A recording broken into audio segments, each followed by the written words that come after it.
Okay, sounds good. Hello, everybody, and welcome to the Rise Above Justice Movement, the podcast. My name is Zachary Mallory, and I am the founder and the host of the Rise Above Justice Movement and the Rise Above Justice Movement, the podcast. All right, so another addition to our candidate series, and today I am talking to Robb, who is running in Arkansas, 3rd Congressional District. Robb, welcome to the podcast. Hey, Zachary, thanks so much for having me on. Yeah, absolutely. So you're moving on to the general. I am. You're Yeah, moving on to the general election. we had our primaries back in March, and I didn't end up having a primary opponent, so tough to lose when you're the only name on the ballot. Yeah, absolutely.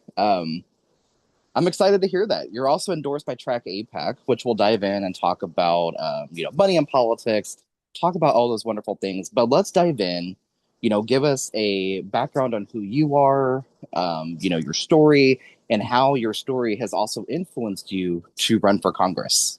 Yeah. Well, I have been for the last 30 years been a pastor, and I grew up I like to say I grew up in a Baptist church up north where we weren't allowed to have anything to do with Southern Baptists because they were too liberal. Um, just to kind of put it on the spectrum, it was super fundamentalist, super conservative, very Christian nationalist. Grew up very conservative, very Republican, and over the years, I've gone through a real significant shift in how I see the world, how I understand God, how I think about people and our relationship to each other. And so, that led my wife and I to leave the denomination that we were a part of, and we moved to Arkansas 20 years ago and started a much different kind of church, a very progressive church, and and have worked in this community for the last 20 years. Um, I got into politics when Donald Trump got elected because I had this deep sense that the tribes that I had always been a part of, whether it was evangelical Christians with 81% of white evangelicals voting for Trump, or the Republican Party, that they were responsible for this guy and allowing his rise to power. And I had this deep sense that I needed to do something. And so I actually got recruited to run for Congress by an organization called Brand New Congress back in 2018. And the strategy was, what if we had, Democrats run in deep blue districts and Republicans run in bright red districts and try to throw the bums out. So I actually primaried my opponent in the Republican primary from the left in 2018. Had no idea what I was doing, making it up as we went along, as many first-time candidates do. And the strategy didn't work. It was an experiment, but in my case, worked in the cases of some other folks that people would know, like Alexandria Ocasio-Cortez and Cori Bush and other folks like that. Didn't work here, but learned a lot in the process. I stayed engaged. Working with an organization called Vote Common Good that works to get religiously motivated voters, particularly white evangelicals and white Catholics, the 5 to 15% that are flippable, to consider voting differently than they have in the past, and try to be a bit of a counterbalance to the religious right and the threat of Christian nationalism.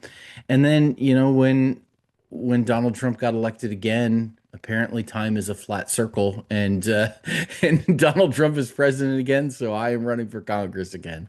But I'm running this time because it's absolutely essential that people be given a choice to vote for someone who will actually represent them. My congressperson, Steve Womack, who's been in Congress, my opponent for 16 years, um, he represents his corporate donors. He represents the military industrial contractors. He represents the CEOs.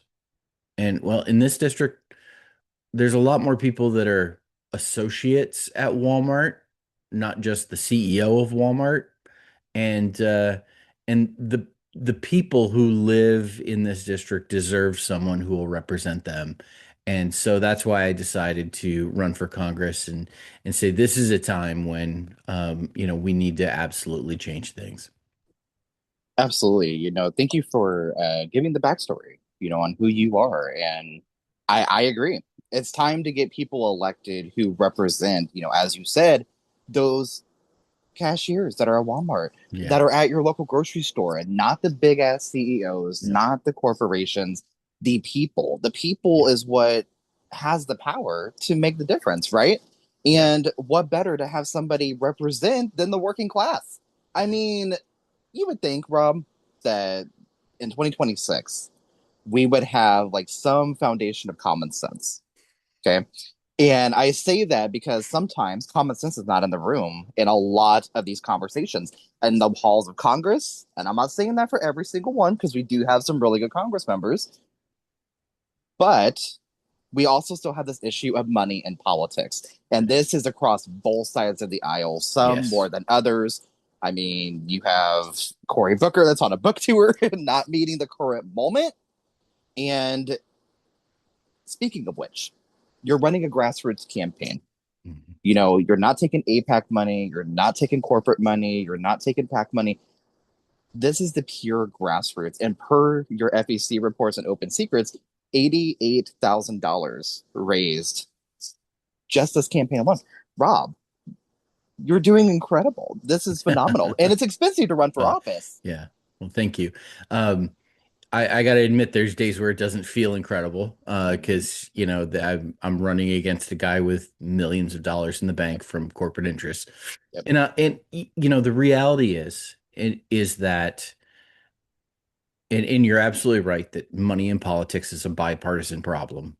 Um, the loyalty of our elected officials when they take corporate PAC money, their loyalty is with their donors, not voters. Yep. And we see that time and time and time again. And let me tell you something that's just happened recently here in this district, as an example. My opponent, Steve Womack, is on the appropriations committee, head of the appropriations committee. He's a big military guy, big gets tons of money from the military industrial complex. Well, he in his office worked to bring a military contractor here to the district to open a factory a business called Swarm Arrow. They build gigantic drones that are used in war, and it was in Steve Womack's office was completely responsible for bringing this group here and open this factory. Uh, the city council was unaware that it was happening in Fayetteville, Arkansas. The public was unaware that it was happening. It just one day there was a ribbon cutting.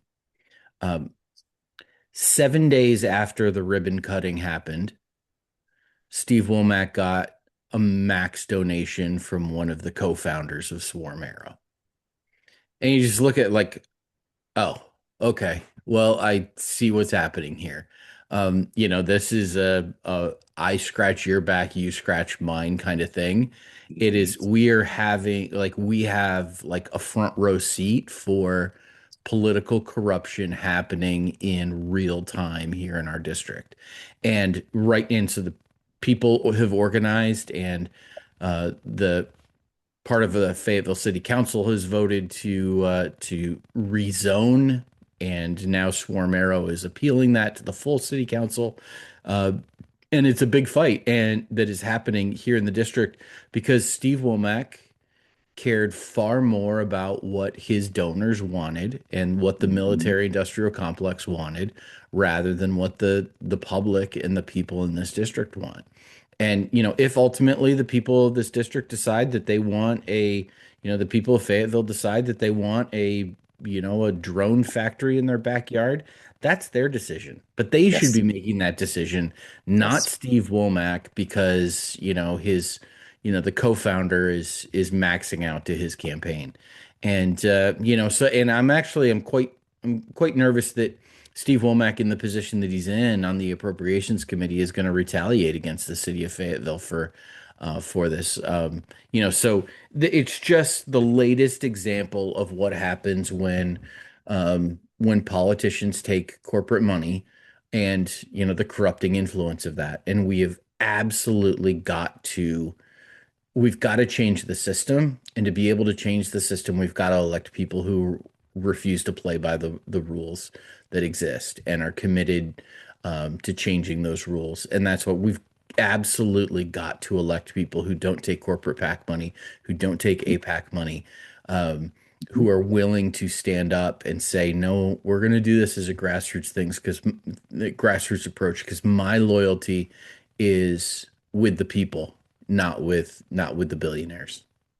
Yeah, 100%. Because we see what happens whenever we have billionaires in our government, right? Yeah, I right. Yeah. mean, It goes these so well, right? these astronomical cuts to critical services that was under, Hmm. whenever Elon Musk and, Yep. the beginning of Donald Trump's administration. At the time, I was working in AmeriCorps, or I was Mm, working at an AmeriCorps site. And there was days that, I would go into the office, and I was working at a nonprofit organization here in the greater Kansas City area. And there were times that I would walk in and I wasn't sure if my door was going to unlock, yeah. or if they had to lock me out because, it had like this, like, you had to do like a key fob to get into the office. And I was like, well, one of these times I'm going to walk in, I'm not going to be able to do it because my position was terminated. Yeah. Right. And a lot of federal workers are now running for office, including here in Kansas, which Lauren Reinhold is running in Congressional District 1. She worked at the Social Security Administration for many years. It got very detrimental, not only to her mental health, but also to her physical health. And she's like, you know what? Mm, I'm going to take that buyout. She's yeah. like, I can't do it. Yeah. I've been in the government for many years, and now she's running for Congress. Yeah. And it's an Yeah. unfortunate reality Yeah. whenever you have billionaires in your government. They don't know a damn thing about the working class. They That's right. don't know what people like you and me need, and Yeah. your constituents in your district, Yeah. Yeah. which brings me to my next talking point. We'll jump back into money and politics here in just a second. But what are some of the concerns that you're hearing about from, citizens in Yeah. your district and the constituents in your district? And Yeah. what are some of those concerns that you're just hearing? Yeah. It's a great question. And I'll say, just kind of as a side note, what the billionaires who were involved in the Trump administration did is they gutted the social safety net that exists, uh, the public social safety net, and at the same time they also gutted support for the private social safety net that happens through nonprofits. And there's just a level of cruelty that is profound. Uh, people are people are worried about being able to make it. That's what people are worried about. They're worried about being able to pay their bills, being able to live their lives, because everything is more expensive. Uh, Food costs more, gas costs more, utilities cost more. Here in this district, since 2019, mortgage prices have gone up 70%. Rent has gone up 50%. Uh, People can't afford to live. Healthcare costs are up. The cost of everything is up, and it's having a profound impact on people's lives. There's great fear about what the future holds, because people are seeing that their dollars aren't going as far as they need to. And meanwhile, there's the corporations are posting record profits, and the billionaires, keep celebrating and, getting all dressed up and having their fancy dinners. Well, regular people are just struggling and worried. And so, what I'm hearing is people worried about that, and specifically worried about healthcare. We've got one of the major hospitals in our district is closing. It's not a rural hospital either. We hear a lot about rural hospitals. This is a hospital in Fort Smith, Arkansas, that is closing because its Medicare and Medicaid funding is dropped so significantly it can't continue to operate. Um, People are worried about being able to, pay for the health care that they need, and whether it's the prescription drugs that they need to get or any services they need from their doctor. And people are worried about how expensive housing is, and affordable housing, being able to just live in a home and live their lives. There's parents that are worried their kids are never going to be able to buy a home. There's empty nesters who are trapped in houses that are bigger than what they need because they can't sell it and downsize, because if they downsize they can't afford to downsize. It's all of these, just the kinds of economic problems, money issues that keep people up at night, that wake them up at 3 o'clock in the morning, and they worry about, how they're going to make it. And, all that. And we haven't even talked about, the cost of education and particularly college education. And, it's just, that's what people are worried about. And we have absolutely got to have leaders who will take seriously the concerns people have and will do the things necessary to address them. So, it's one thing to describe like the problem, but I'm running for Congress. So, like, I'll tell you very specifically some of the things that I think that we need to do, particularly when it comes to the affordability crisis and people being able to, survive with the cost of living increases that we've had. Um, Number one, we need to end the war in Iran immediately.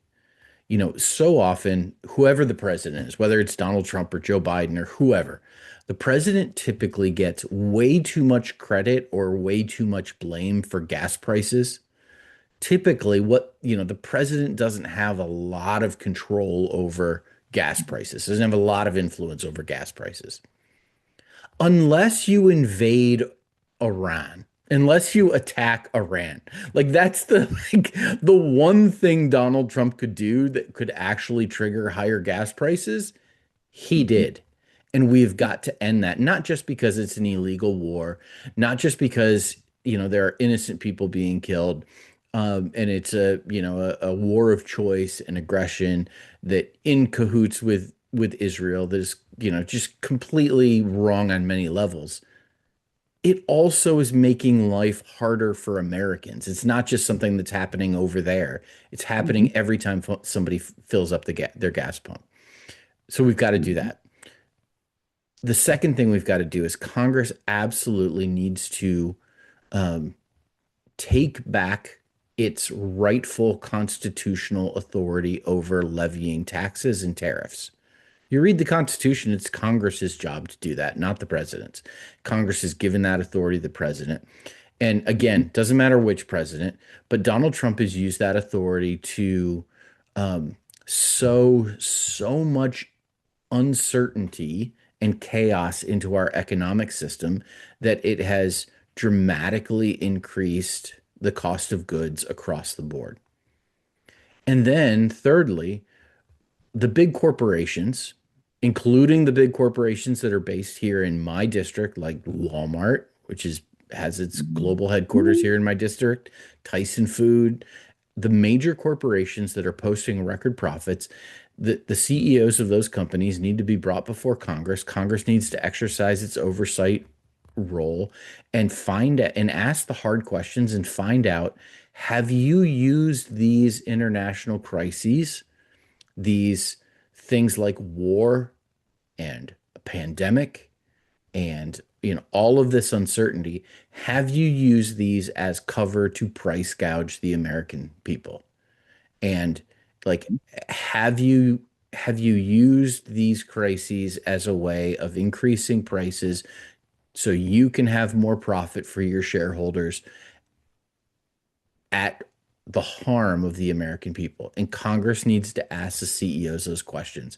And you're only going to get a Congress to ask those questions that that isn't beholden to those people. And so it all comes back to money in politics. But those are just some of the things that Congress can do immediately, and I will push for when I get elected to Congress. These are steps we can take that can make a difference in people's lives. Yeah, 100%. And yes. And, I'm no stranger to whenever it comes to like gerrymandering. I grew up in Mm, Missouri, I live in Kansas, and my co-founder is based in Tennessee. mm, There's a lot going on in all three of these states. And then also, this morning, which today is May 6th, and I read an article or saw a couple posts and then also read an article from the Associated Press that the FBI has raided the office of the Virginia state senator that led the redistricting. And we also see what's happening in Louisiana. That Supreme Court decision is potentially very disastrous. We're already seeing it. Primary elections for the U.S. House are being canceled. Um, Black representatives are being gerrymandered literally out of their districts, which is not representative of the people. So, in regards to like gerrymandering, what does it look like in Arkansas? Because again, Arkansas is no stranger to this. There's a lot of organizing happening down in Arkansas. There's a lot of people that are getting out attending protests, which that's incredible, right? Now we need those people to go out and vote mm, for the candidates that are going to best represent the future of not only Arkansas, not only Tennessee, Louisiana, Missouri, Kansas, all these states, but the future of the country and setting up our future generations for success instead of showing them like, oh, we didn't have people in these positions yeah, that actually give a yeah, damn about pushing the country forward. mhm, We're going backwards. The Supreme yeah, Court already set that tone when they reversed or overturned Roe v. Wade. mhm, yeah, So, just thinking about gerrymandering, what's it look like in Arkansas and how are mhm, people fighting back against it? yeah. So here in Arkansas, the most significant example of gerrymandering that we've had is actually my district is not involved. The other three districts in Arkansas are. Um, Little Rock, which is our state capital, and has been sliced and diced and gerrymandered so that parts of Little Rock are in three different congressional districts in District 1, 2, and 4. I happen to be running District 3, which is actually the least gerrymandered it's been in many, many cycles right now. But that was done to dilute the black vote that exists in Little Rock and to make it harder for a non-Republican to get elected. And I what we're seeing right now, this midterm redistricting, this mid-census redistricting, what the Constitution says is that every 10 years we do a census and we divide up the congressional districts at that point. Now, I think philosophically and in the purpose of fairness, that should not be a partisan activity.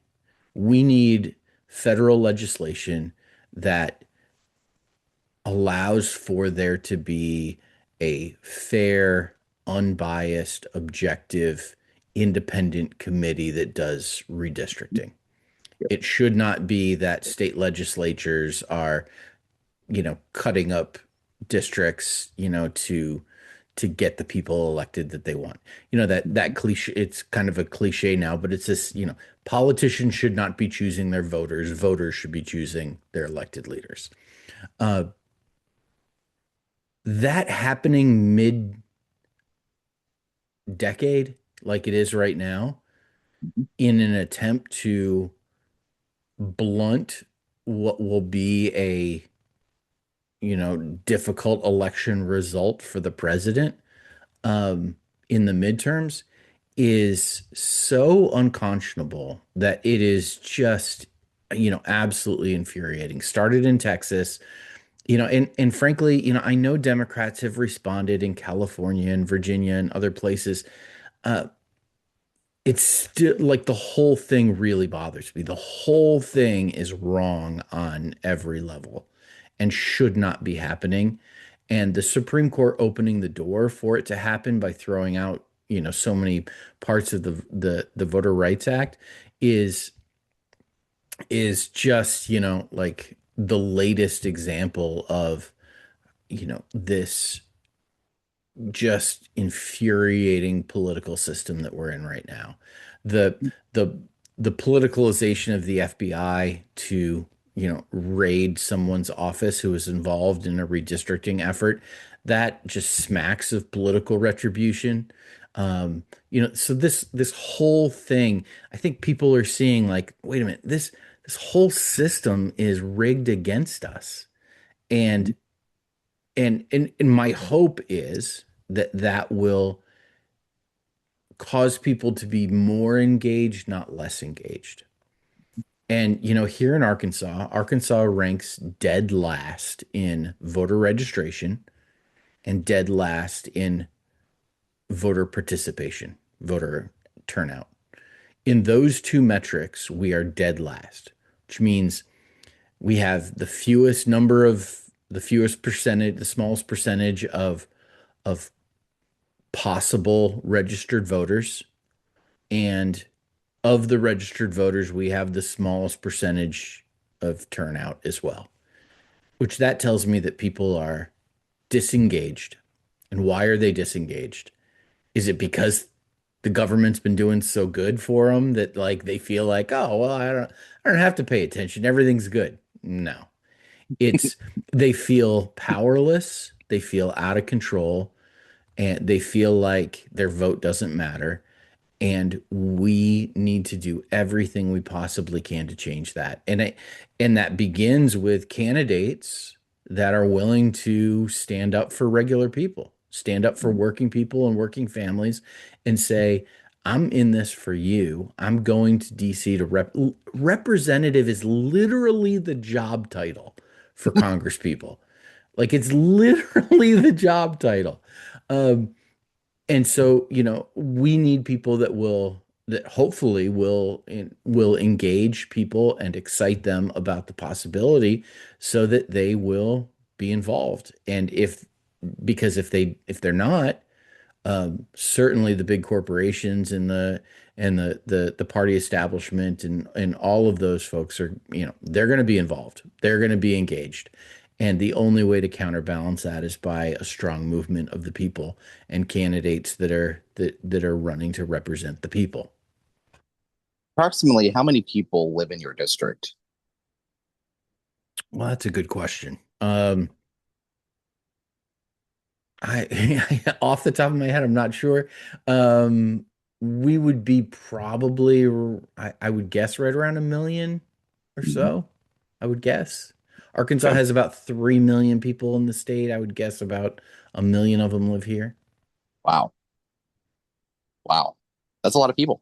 Yeah. And so, what are your thoughts as far as uncapping the house goes? Yeah, it is. It's a very interesting idea. Mhm. Originally I think it was something like 170,000 people or something like that, that Mhm. kind of the original plan was to have one representative per 170,000 people that lived in the country.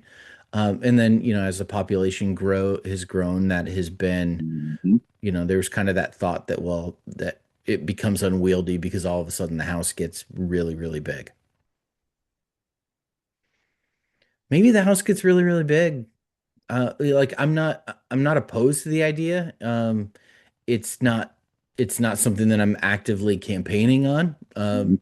Frankly, if we were going to expand something first, I would be much Supreme more in Court. favor of expanding the Supreme Court first. Mhm. Um, but all of this, I think people sometimes have the idea that the way it is now is the way it's always been, and it's not the case.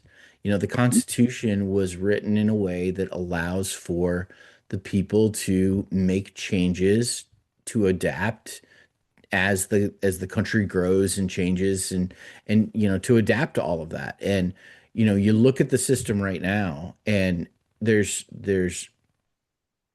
for sure a sense that most people don't feel represented by their government. And, the Congress has like single digit approval ratings and a 91% reelection rate. Mhm. Like, and Mhm. like nobody likes their congressperson, but we keep sending them back to DC. And I mean, all of that to me says we have got to have some major overhauls in the system, and the Constitution allows for that. And the way it is right now isn't the way it hasn't been that, corporations are people and money is speech. It hasn't always been that way. That was the decision by the Supreme Court and Citizens United. We can make adjustments and make changes that can make the system fairer and more representative of the people and give people that sense of, hey, your voice really matters.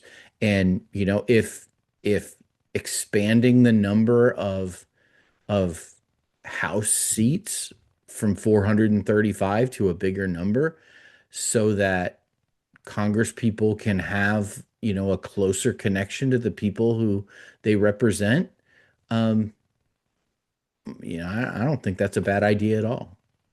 It's democracy in action. Exactly.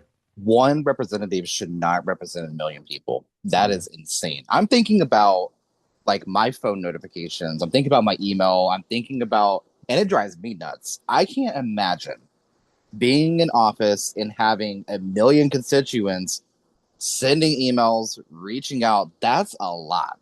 Whereas I think, it would, so for your district specifically, if there's a million people, split it, 500, Mhm. 500,000, or just kind of like chop it up a little bit and just make it more like fair representation. I know Mr. Beat, who's a big YouTuber, but is also based here in Kansas. He's endorsing campaigns all across the country that are running, which they're specifically running on, or, not necessarily like specifically running on uncapping the House, but they've added it to their platform. And that's what he's honing in on. Hmm. His representative, Tracy Mann, does not represent Kansans literally at all. He represents, like you mentioned with Steve, he mentions Yep. like that military industrial complex, Yep. these AI data centers, which are a huge concern Yep. and raking up a lot of those local costs, ruining economies, and people don't want them. Yeah. We, Totally. we see Kevin O'Leary in Utah, right? And we see him going across. He's a big developer in these AI data centers, which is driving up the cost of electricity, driving up the cost of literally everything else. Yep. And I've also read that these AI data centers are creating like their own like subclimate because of how Yes. much pollution they're putting out and Yep. How much how much heat they put out. heat they put out. Hmm. It's creating like its own like weather in that area, which in a lot of areas, and I live in Tornado Valley, I'm thinking about that. We're, Yeah. we already have this issue with tornadoes. We saw what happened in Enid, Oklahoma just a few weeks ago. Like an Mhm. EF3, EF4 tornado went through and wiped that area. Like, just thinking about it, there's a lot that trickles down. Yeah. Yeah. And, we've got, it's really concerning to me how quickly some issues fall off our radar Mhm. that are so important. Um, Addressing student debt is, college debt. That's one of those issues that a few years ago everybody was talking about, and now you hardly hear about it. Climate change is another one that, was a huge issue. And now, and, the reality is that there's so much to pay attention to. There's so many crises.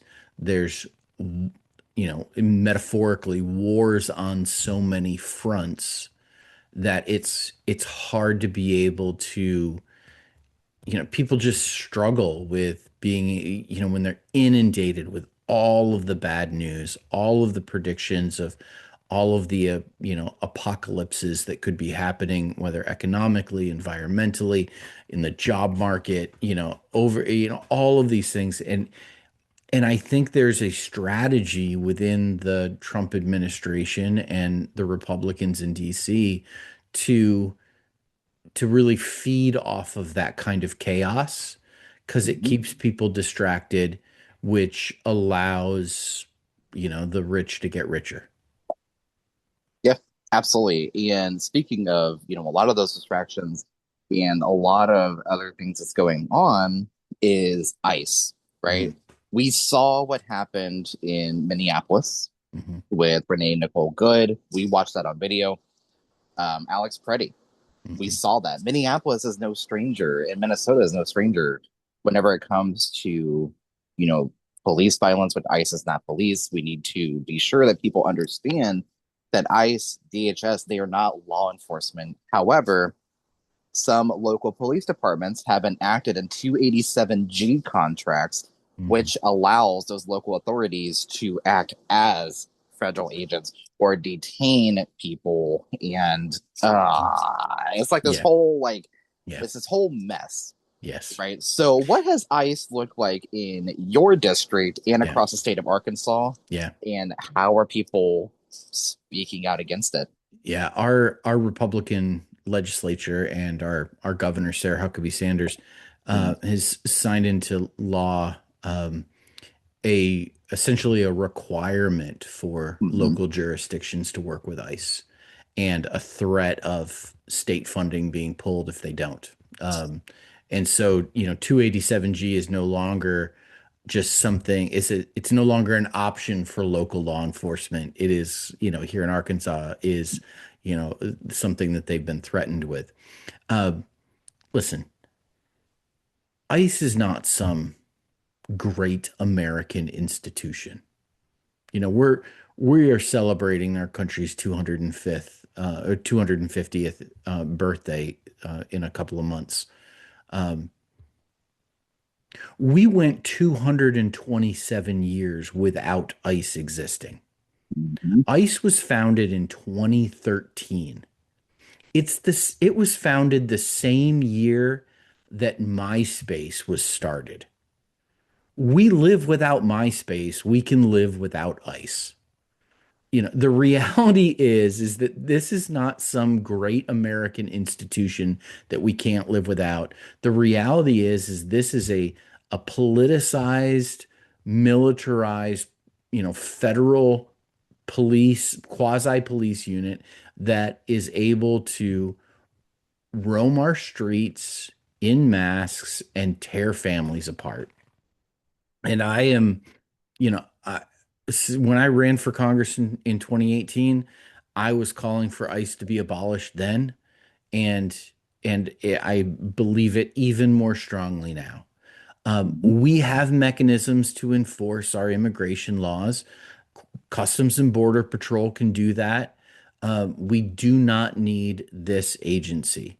And in fact, what we don't need is this agency having $40 billion, added to their budget for them to build detention centers that no doubt are going to be built and facilitated by for-profit prison companies, which, by the way, make donations to our politicians. Sure Um, do. if we had $40 billion to spend on uh, refugee judges, clerks that can help move people through the process, the bottlenecks that exist in the system are in the processing of people who want to. People come Mm-hmm. here without documentation because it takes so long and is so difficult to get the documentation that they need. So let's fix that. Let's invest $40 billion in that. Instead of, I have been to the wall a few times.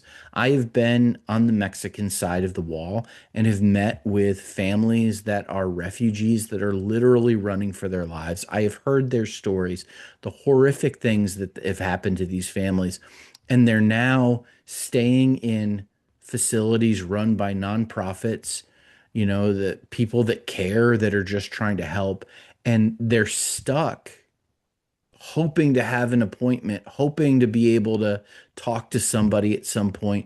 We need to be investing $40 billion in clearing up the bottleneck so that people can get the documentation that they need and be here in our country. Like we we are investing in all the wrong things. Mhm. And ICE is, you know, it is this tactic of terrorizing people as some kind of deterrent to keep people from coming is it's cruelty on its face, and it needs to stop. It needs to end, and we need leaders who are willing to talk about these things and have the political will. Democrats have had the opportunity to make progress on the immigration issue. And over and over again, they have chosen not to do that. They have chosen to allow Republicans to define this issue, allow Republicans to demagogue and dehumanize um, uh, brown people living in our communities and in our neighborhoods. And and Democrats need to have the political courage, the political will to lead on this issue, to admit that they have failed in the past, and to do the things necessary to, fulfill this vision of the United States as, Mhm. a shining city on a hill. I kind of like that description from Ronald Reagan. I like that. There's something about that that's like, yeah, that's what we should be.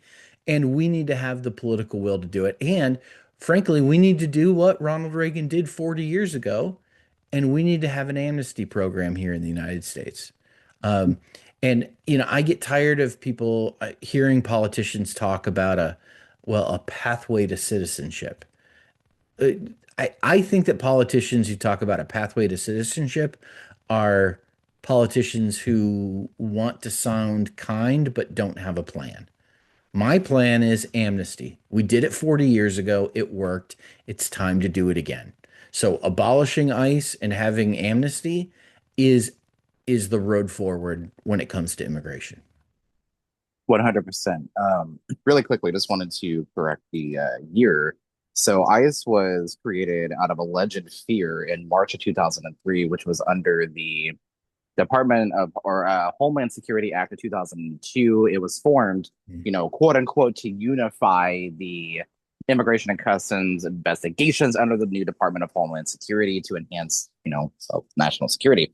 It was created out of that alleged fear in 2003 Yeah. and as a part of the Patriot Act. And, Mm. also we're seeing mass surveillance going across Mhm. the country with flock cameras, and it's deeply alarming and it is intentional. And one other thing that I wanted to talk with you about, I know you have this on your platform and you have like a lot laid out for this, is obviously the criminal justice system and how it disproportionately impacts like LGBTQ. It impacts immigrants, it impacts Black and Brown people, it impacts so many disproportionate and marginalized communities at alarming rates too. And what are some of the steps that we can take to recognize that obviously Democrats or Republicans are not paying attention to what people are saying about these justice systems? I watched a documentary of the Alabama conditions. It's called the Alabama Solution.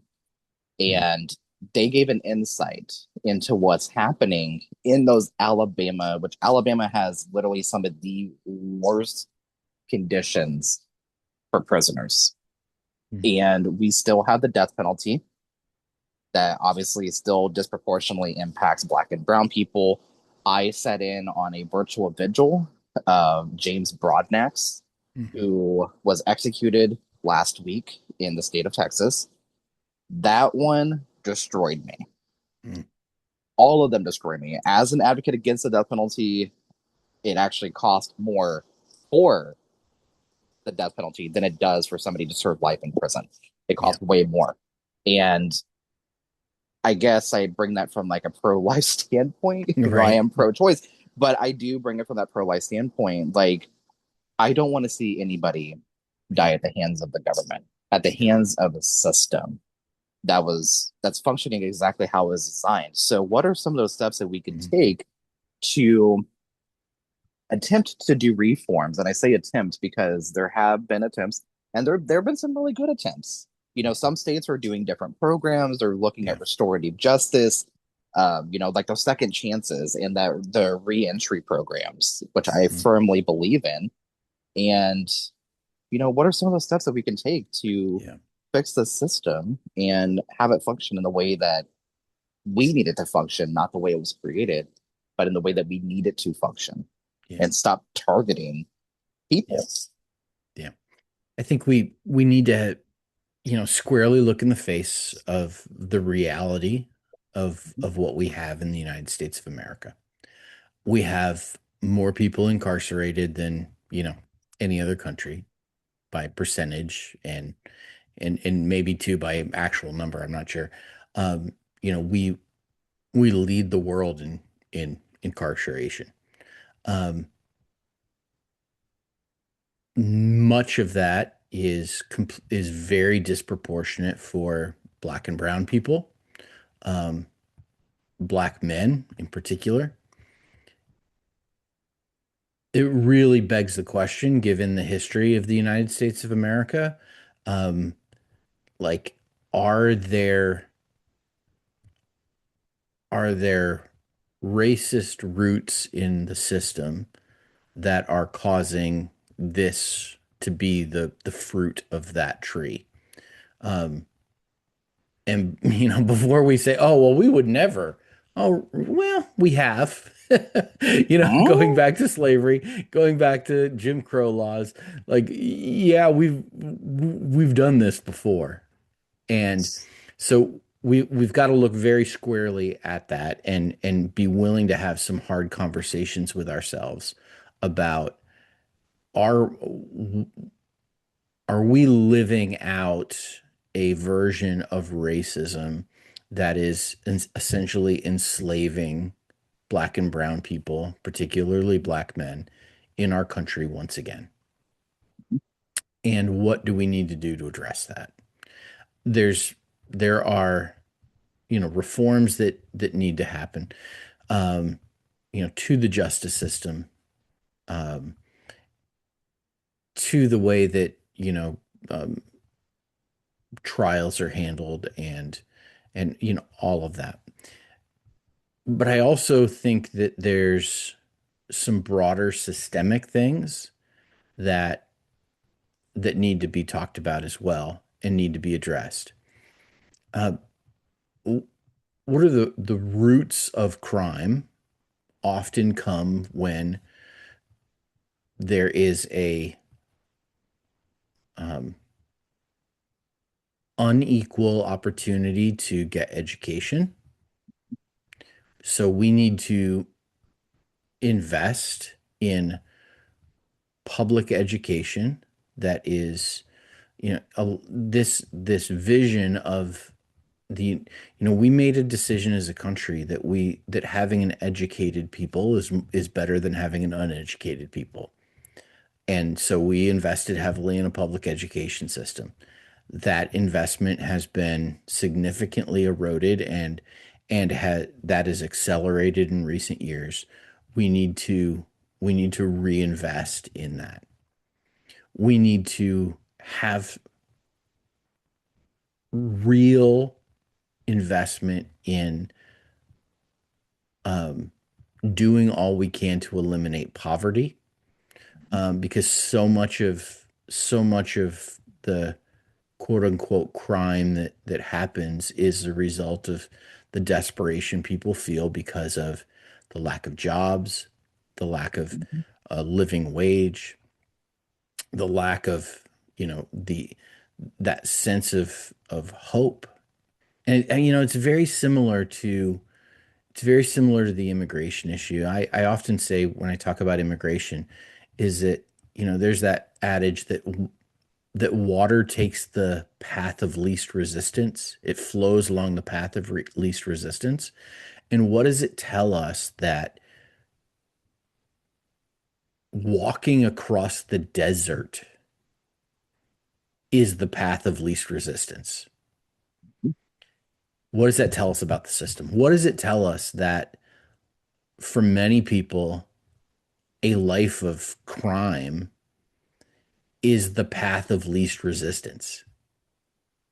compared to like living within the system that we've got.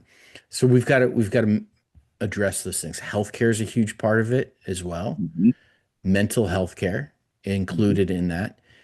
Mental health care should not be the the privilege or the perk or the benefit of a select few who can Mhm. afford it.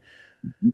We've got to invest in all of these things and take kind of a holistic approach to, what kind of society do we want to be? And then beyond that, I think we need to have a real significant conversation as a country about the myth of redemptive violence. Mhm. The idea that if because it's a story we tell ourselves over and over and over and over again. It's like it's the plot of every Liam Neeson movie. It's like if violence happens to me, I'm going to respond with overwhelming violence. And and we think that that violence is the means to redemption. It's the shock and awe in the Iraq War. And what happens is we tell ourselves this myth of redemptive violence. We tell ourselves this story over and over again. And then we wonder why, young people use guns to solve problems because we've told them that violence is the way to solve problems. It's the path to redemption. And we have that is a narrative that is just deeply rooted in American culture. So I think, so I'm giving you really broad things because I think that the justice system as it exists is it's the symptom of a disease that's much deeper that needs to be addressed. And what kind of country, what kind of society do we want to have? And do we have the will the, to invest in that and make that kind of society possible? Yep, exactly. You mentioned about a very broad approach to this, right? And it's a very complex system and there's a lot of moving parts to it. And there's a lot of different things that we can do. And you mentioned quite a few of them, and your platform lays it out as well, which is why I was intrigued by, sitting down and talking to you because I knew this was going to be a good one, Mhm. right? And I will be honest, I have interviewed some candidates that I felt like this is going nowhere. This conversation is literally going nowhere because we're just circling and we're just Yeah. doing this constant circle. I talk Yeah. about a lot of things because it's all connected. Like you Yes. said, poverty. Okay, Yes. it ties into education. It ties into healthcare. It ties into Yes. criminal justice. It ties into gun violence. It ties into Money literally in politics, all of it. yes, Yes, all of it. Jesus Yeah. Christ, Rob. Yeah. It's like Yeah. trickle down economics doesn't fucking work. Right, right. Um, Yeah. Yeah, and it's very much like this is a web that like you start pulling at one thing and all of a sudden you're tugging at stuff that you didn't expect. And I think that's why I get so frustrated with the feckless Democratic leadership yep, that won't yep. lay out a bold idea Mhm. of, hey, and they're so scared to like, well, answering the how are we going to pay for it question. They're so scared of being, labeled, a socialist or, Radical. yes, that what we're not at like what we're asking for and what I'm trying to do in this campaign is to say, listen, this is who we are. Like I'm not sugarcoating it like that, like, oh, this isn't who we no, this is who we are as Mhm. Americans and as a country. But this isn't who we need to be. Like Correct. it doesn't have to be this way. We can and I've rooted my campaign in our shared values of faith, family, and freedom. Um, and I've done that very intentionally. One, because I'm tired of Republicans thinking that they own those values of faith, family, and freedom. Faith isn't what you believe on Sundays. Faith, it's not a religious faith. It's our belief in each other, our trust in each other It's that has those core become beliefs. it's become so eroded. No wonder we can't solve the big problems we have as a country when we can't even talk to each other. Like, I can't talk to my mom about politics. We've become so divided that we've got to regain our trust in each other so that we can actually talk about these things. Families come in all sorts of different shapes and sizes and colors.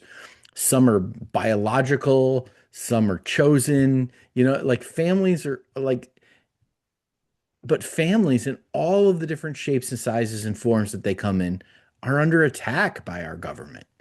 And whether it's working families or immigrant families, queer families, I mean, they're under attack by our government. And that needs to stop. We need to have an environment that allows families to thrive, not merely like hope that they can survive. And freedom, like, we're not as free as we used to be in the United States of America. And we're not as free as we should be in the United States of America.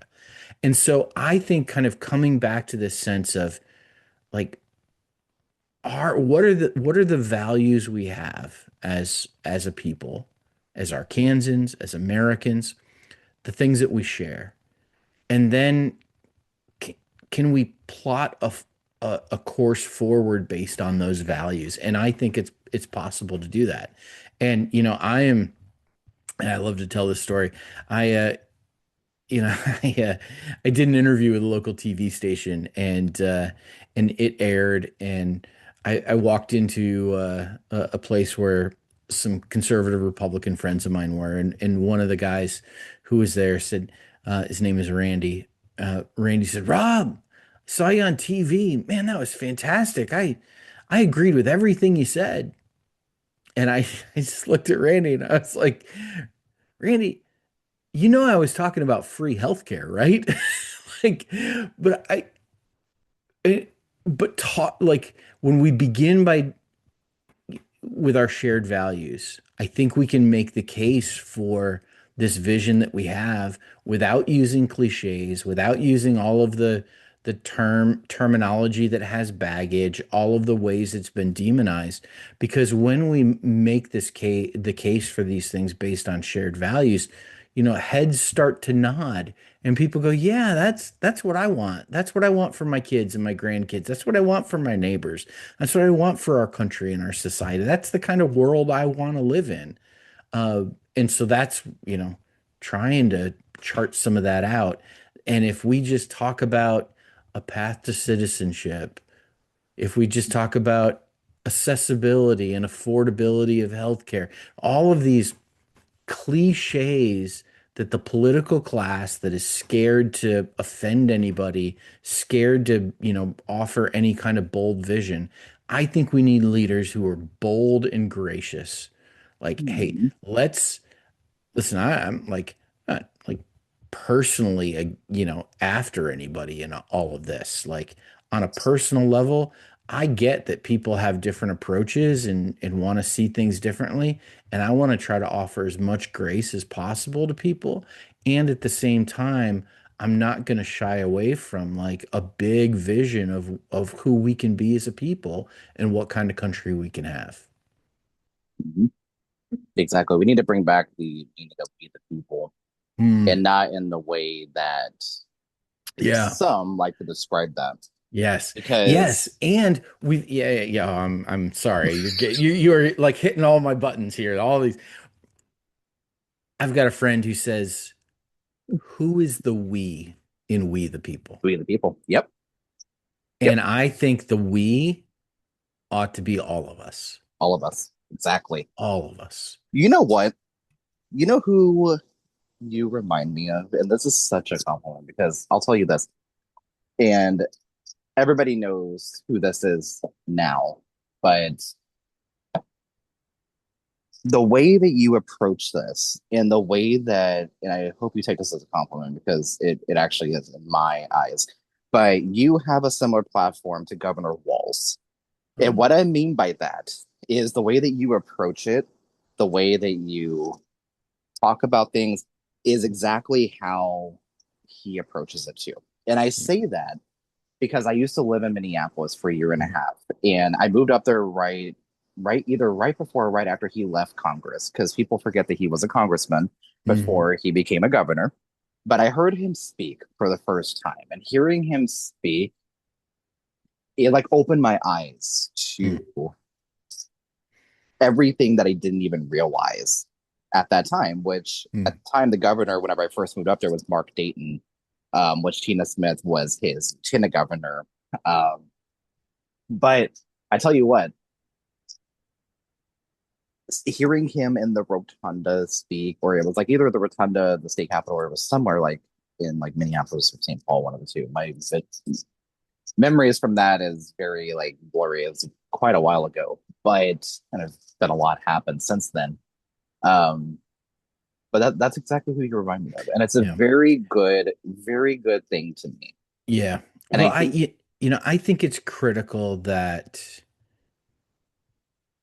one of the critiques that Republicans have had is this whole deep state thing. mhm, And I think there's and when conservatives talk about like not trusting the government, and there is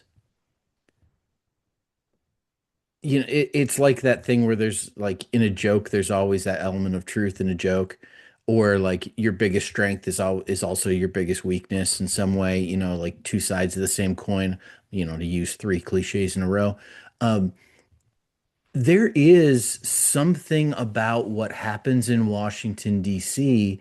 that people become or are attracted to going to Washington, D.C. because they want to be a part of like this system. And it is a system that is deeply separate from the people. And you know, kind of coming back to my campaign, uh, my opponent has not had a town hall in our district since September of 2019. oof, It has been 2,437 days since our congressman has looked his constituents in the eye, heard their questions, answered for what he's done and how he's voted. And my guess is he's probably not alone in that. That's probably more the rule than the exception when it comes to our congresspeople. mhm, We need we need leaders who will stay connected with people, who will listen, who both from their lived experience and from their commitment in how they lead and how they govern, um, aren't going to become disconnected, aren't going to join the swamp, aren't going to become, part of the system, but rather are going to stay close to people, stay empathetic, stay engaged so that they can actually represent the people. And that's what we need. And that's what the House of Representatives is supposed to be, which is why we have elections every 2 years. So that, when someone gets disconnected, we can throw them out and replace them with somebody else. yep, exactly. And speaking of replacing, there's a lot of organizing across the country that I'm seeing, and even people like running against like Democratic incumbents. Mhm. I do not feel that the leadership on either side is meeting the moment. I do not feel that. I do not feel the leadership of the DNC is meeting the moment at all. I do not feel it, and that is something that needs to be addressed. But Rob, thank you so much for coming on the podcast. I greatly appreciate you. I'm powering through this with a severe toothache, so I'm Ah, glad that you were able to kind of expand on these, so I can kind of like sit here and kind of like, ah, yeah. yeah, yeah, um good. Well, I would just say if people want to help out, I'm not too proud to do a shameless plug because, yeah, I'm not taking money from the billionaires. Um, this campaign is supported by regular folks, both here in Arkansas and around the country. And so if people want to follow along, if they want to donate, they go to robbforcongress.com. It's two B's on Rob, rob4congress.com. The four is spelled out. Um, and, people can follow along. They can get our socials there. They can also smash that donate button and help out. It's easy to focus in on the high profile villains Mm-hmm. and those people, the Lauren Boberts, of the world, and like the people that have the high profile, Mm-hmm. it's easy to focus in on them, and they get a lot of attention, and a lot of money flows to their opponents because of that. But man, it's people like my opponent that every single day are making life worse for people. He's the Mm-hmm. chair of the appropriations committee. He's determining where the money goes. Um, and he doesn't have a high profile name, but he's someone who has made life absolutely more difficult for the people of this district and frankly people all over the country. And you know, we have an opportunity to send him packing and to send a message that, everywhere is worth investing in and everywhere is worth fighting for. The people all over this country are worth fighting for. And so I'd ask for people's help and support. And I thank you for giving me a chance to talk to some folks, Zachary, and thanks for the work that you do. Absolutely. Rob, please take care of yourself. And I look forward to calling you the next congressman out of Yeah. District 3 in Arkansas. I think, again, I think it's just that people power. And I think that's what people really, Yeah. they really want to see that. They really want to feel like you can trust your representative. People have lost faith in politics. They've lost faith in systems. It's time to bring that back and in the true way that represents all of us. But again, thank you so much for coming on the podcast. Please take care of yourself out there, and I will see you out there. Okay. Thank you.